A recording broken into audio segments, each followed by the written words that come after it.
Good afternoon. No, good evening, in fact. Crikey, it's 6:30 already. This is a really, really late one, isn't it? Hi, how you doing? Happy birthday to you, even if it's not your real birthday, because today is the first day of the rest of your life, even though it's 6:30 in the evening here. But still, you may not be watching this tomorrow. And if you're in America, it's just early morning for you, which reminds me, oh no, that's all right. No, we're all right, we're good, we're good, we're good. I'm doing funnel hacking live with ClickFunnels people remotely. They're all in Florida. Didn't fancy going to Florida myself for the next 4 days, so that's kind of fun. So anyway, we have some people to wish happy birthday to, including, in fact, I'm going to start with, before I go any further, my good friend Santina, who is in Switzerland. She and I were supposed to be celebrating our birthdays together in Bali right now, but I am in the Isle of Skye and she's in Switzerland. And obviously coronavirus had other ideas about that kind of travel. Obviously, if we were doing that, I probably wouldn't. Actually, no, I was thinking about doing the FHL thing from Bali. So we'll see how that was going. Anyway, I'm a bit late today, as you can see, because I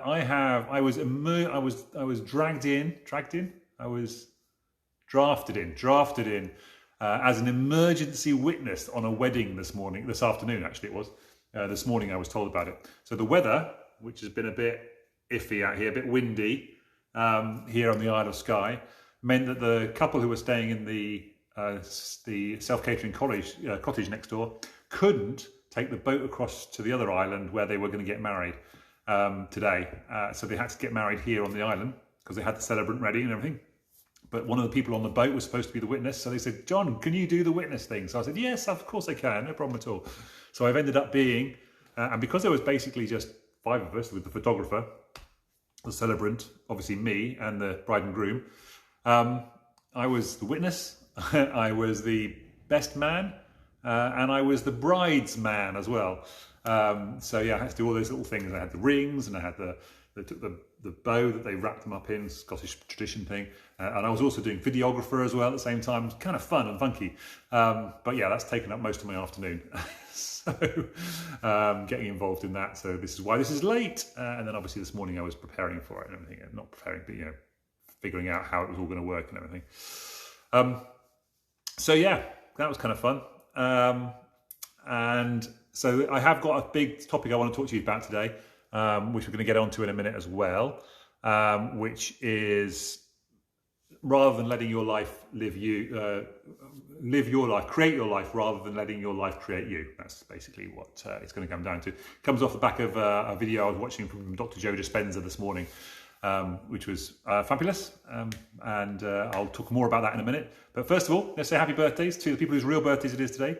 Daiga, Catherine, Tracy, Charlotte, Tiffany, I think he's in Australia, so might be tomorrow already by you, and Terry Gormley, who is the one who kicked me off on this whole mindset thing in 2014. I was taking his NLP type course, and he encouraged me to run my first event in 2014, which was fantastic. We had a really good time. Did a firewalk at the end of it, and well worth it. And then in 2015, I did some smaller and smaller events. And actually I had a really, really nice testimonial from one of the guys who came on my first smaller workshop, basically saying, why are you not doing those workshops anymore? They were fantastic. They changed my life, is what he said. He was struggling with stammering. And he said that he got a whole bunch of confidence about standing up in front of a room full of people or in front of and having conversations in general as a result of listening to me and doing my day-long workshop. So yeah, and I stopped doing them because I wasn't really making any money. So, and obviously I'm looking to make some more money on that going forward in the future. More news on that very soon. And then from yesterday, because I missed yesterday, happy birthday to Naomi, Avis, Kaylee, Christina and Joanna. I hope you're all well. Christina and Joanna, I think you're both still living in Cheltenham. Yeah, hope you had a lovely day yesterday. Happy birthday to you yesterday. Okay, so back onto the main topic of the day. I've also just realised didn't start the timer. Never mind. Hopefully I've been speaking less than 5 minutes. If the viewer can tell me, Michelle, if you're still watching, if you can let me know if I've been how long I've been speaking for, that'd be really helpful. Okay, so main topic of today is about creating your life rather than having life create you. I think that's what I said, didn't it? Create your life and life. Yes, exactly that. Now I've lost my notes. Hold on a moment. There we are. Yes, because this was kind of cool because I like the idea of. And by the way, I'm going to try and make these less than 5 minutes in the future, so it's going to be a bit of a long one today. But I was just thinking about this today as I was rushing around, thinking to myself, do you know what I need to do on these is make these really, really short so that they become 5 minutes of fire, I think is what I'm going to be calling them in the future, which then makes nice sense with that little bit of alliteration there. Yeah, so I like the idea that basically your life kind of happens to you until you get to a point where you start recognizing that actually your thoughts are not you. They're just the thoughts that you automatically think on your daily basis, on your daily life. And that you actually do have some control over those thoughts, and therefore you have some control over your emotions and how you feel going forward. So there's a moment in your life where you have this kind of sense of enlightenment, and you go, so that's what's been happening in my life, and now I have control. So we talked the other day about replacing the word should with could, and I always talk about can choose to or can choose not to. So it's giving you the power of choosing, rather than feeling like I should do something. I can choose whether I want to do it or not. And it's the same thing with your thoughts. You can also think new thoughts, and you can feel new feelings as a result of those new thoughts, because the thoughts that your life has happened to you up until the point where you get this enlightenment, but up until that point, all the experiences that you've had create these automated thoughts, this unconscious thoughts that go on inside your head, just happen automatically, that then have a knock-on effect that create your life. So they create your personality. I'll come back to that in a second. But the moment you start realizing that you can switch that around and have thoughts about your future, you can then start saying, so those thoughts are not, I don't have to have those thoughts. I can have different thoughts. I can think different things. I can have different beliefs. I can feel different feelings and all that kind of stuff. Because this is what Joe Dispenza was saying this morning, which I really liked, and I've just added a little bit to it. I've added another layer to it. I have got his book. I haven't read it yet, but I don't know whether this first layer is already in there. So it's basically what I was saying is that you have an emotion. You have something happens to you, a significant emotional thing happens to you, and you suddenly think, oh, that was horrible, or good, potentially good as well. So it's just a strong emotional thing happens to you. And then you have this feeling as a result of that. And obviously you start thinking over it and you start replaying that thought over your mind and that experience of that emotion. A couple that got married today, for example, that would be an intense emotional experience getting married today for them. Then, and a positive one in that particular case. You could have looked at it negative. You could look at it negatively because they couldn't go to the island they wanted to. They couldn't get married in the place they wanted to get married. And they ended up having to get married on the beach here in Elgol instead. And they could have got upset about that, but they were very good about it and they loved it. So it's fantastic. So anyway, you have that feeling, and that can last for a few days because you can start mulling it over in your mind, going, and it can last for a few days. And if you let that simmer and you keep repeating that story, you keep telling people about what happened, and you keep repeating it over and over in your mind, you start to embed that and you start to wire your brain. And eventually it turns into a mood, and people say, well, why are you in this mood? Oh, I had this thing that happened a couple of weeks ago, and it's really still bothering me, and it's really frustrating. And okay. And then later on, this is Joe Dispenza stuff, after a few months, it then becomes a sort of temperament, and you can sort of see this person is just not happy with something in their lives. They just feel, and then he says, of course, and after you've repeated that for years and you started telling that story, and of course what happens is as soon as you start telling these stories of these things that happen, I did this with talking about my love life a couple of days ago on these things, is you start looking for evidence to prove that this is true, this belief is true, this thought is true, this emotion, this feeling, this mood is true in your life. You start looking for other evidence to support the way you're feeling. And then that becomes a personality trait over years. So over years, you suddenly have this whole personality of being somebody who is morose or sad or depressed or down, if that's the way it's gone. Or you can flip it the other way around and say you're always somebody who's always happy and upbeat, and that's what happened to me. So I used to be somebody who was depressed and miserable and upset about life and so forth. I still have problems with my love life and with my income sources and so forth. So there's still issues which I'm working on moving forward. but in general, my outlook on life is very positive. I've had several people say to me just recently, "Gosh, you're always so positive, or you're always so mindful, or you're always so caring." And that's been an effort that I've put in over the last few years to rewire my own brain for positivity going forward. And what I also notice is how this turns into a certain self-confidence as well.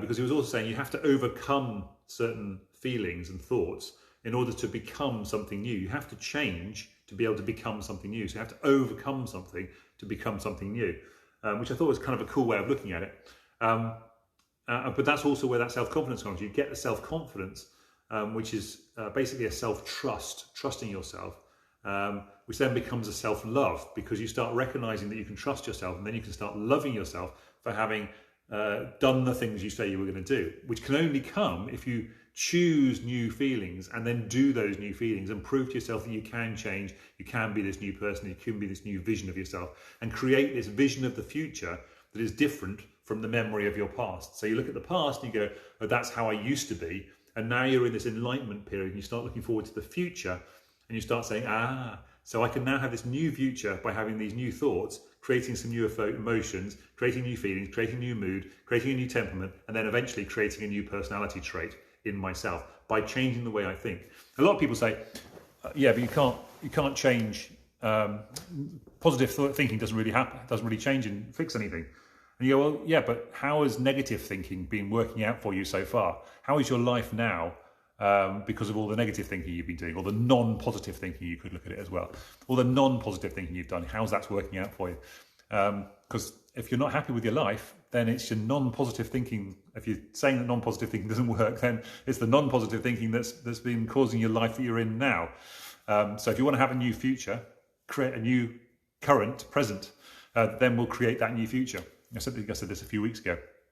Again, the same thing. It was about this worrying about this. If you go, talk about if I went back in the past and accidentally did something that would change my life massively now. Well, the now that you're in right now is the past of your future. So why not make the changes now that you want to have a massive effect on your future in the future? Yeah, right. Makes sense. Absolutely. So that thought becomes a choice, then becomes a behavior, then becomes an experience, then becomes emotion. So that whole circle goes round. So you have these emotions, but you can go backwards and say, I'm going to change the way I think so that I can make different choices. Then I can make a different behavior. I can do different things in my life. And then I'll have a different experience of life because I've done these different things. And then I'll have a different emotion. And that emotion will then drive me to have different thoughts so I can feel more positive. And it's a repeating circle that then gets better and better and better over time.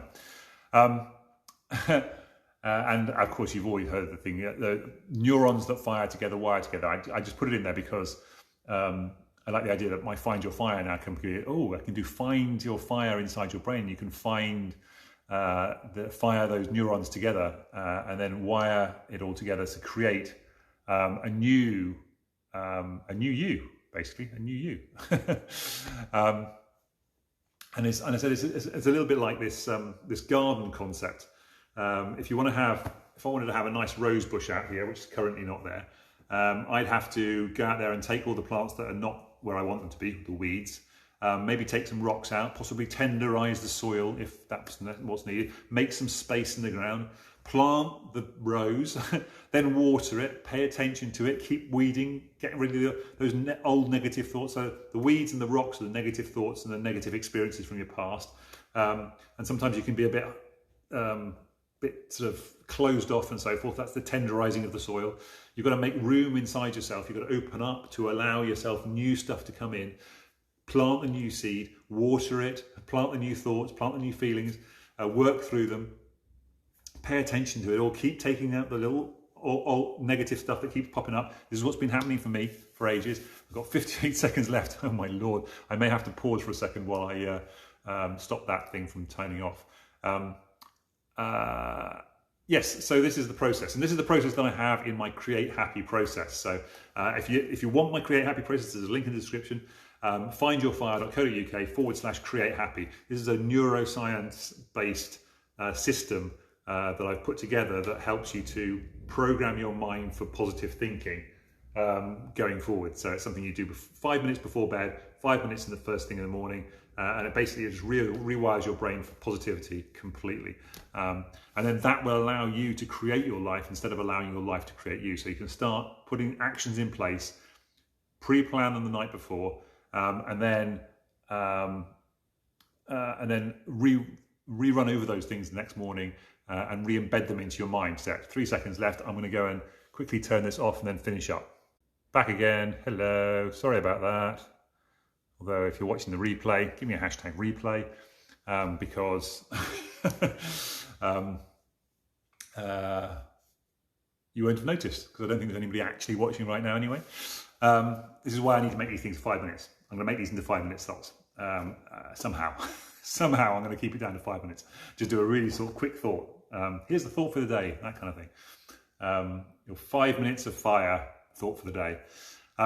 So this create happy process embeds these thoughts into your minds, embeds these new habits, allows you to practice those new habits the next day, allows you to get some more self-confidence, to prove to yourself that you can do what you say you're going to do.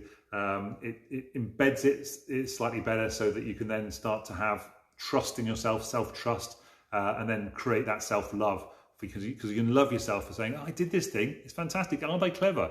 I planned to do this thing, then I did this thing, and now I can be celebrating the thing that I did, and it's really clever. You think, then you do, then you become. You think, you do, become. Think, do, become. Fire together, wire together, create. You create your future.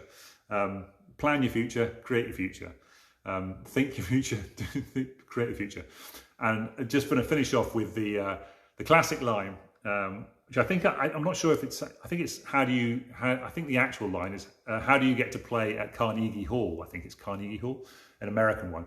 And I've heard a British version of it which says, how do you get to play at the Albert Hall, which of course is a famous concert theatre in London. And then I thought, oh no, it's more like, how do you get to play tennis at Wimbledon? And then I thought, oh no, Emma Raducanu has just won the US Open just recently as a first person ever qualifier to win the US Open. How do you get to play at the US Open and win it, for regular size? Practice, practice, practice. That's how you do it. Practice, practice, practice. So you have to put the practice in to be able to get the results. So you have to repeat the things on a regular basis to get the results. When you see a tennis player practicing, they're practicing their serves, they're practicing their forehand, they're practicing their backhand, they're over and over and over again. So it's completely embedded in their brains, becomes muscle memory. A little bit like when I'm doing my Rubik's Cube, same thing, muscle memory. Practice, practice, practice makes it really easy. So I can do a Rubik's Cube almost without looking while I'm talking to somebody every single time in less than 2 minutes, no questions asked. No matter how much pressure I'm under, easy peasy. Can't do it in less than 60 seconds under pressure. 90 seconds is a bit of a dodgy one, but 2 minutes is not even a question. I can do it in 2 minutes, no question.